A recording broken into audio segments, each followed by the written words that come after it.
നമ്മുടെ ഓരോരുത്തരുടെയും വിശ്വാസങ്ങൾ പലതാണ്. പല ദേവതകളിൽ നമ്മൾ വിശ്വസിക്കുന്നു. അവർ നമ്മളെ രക്ഷിക്കുമെന്ന് നമ്മൾ ഉറച്ച് വിശ്വസിക്കുന്നു.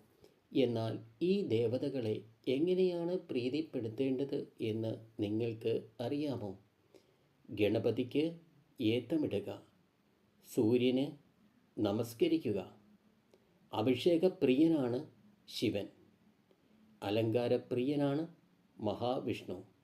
ദുർഗാദേവിയെ പ്രീതിപ്പെടുത്തുവാൻ ദീപം കത്തിച്ചാൽ മാത്രം മതി. ലക്ഷ്മി ദേവിക്ക് പുഷ്പാർച്ചനയാണ് ഏറ്റവും പ്രിയപ്പെട്ടത്. മുരുക ഭഗവാനെ പ്രീതിപ്പെടുത്തുവാൻ മുരുക മുരുക എന്ന മന്ത്രജപം മാത്രം മതി. ഗുരുവായൂരപ്പനെ പ്രീതിപ്പെടുത്തുവാൻ ഏറ്റവും ഉത്തമം എന്ന് പറയുന്നത് ഭാഗവത പാരായണമാണ്. എന്നാൽ ഹനുമാൻ സ്വാമിയെ പ്രീതിപ്പെടുത്തണമെങ്കിൽ അത് രാമനാമ ജപം കൊണ്ട് മാത്രമേ കഴിയൂ. നവഗ്രഹങ്ങളെ പ്രീതിപ്പെടുത്തുവാൻ വലത്ത് വയ്ക്കൽ ആണ് പ്രധാനം.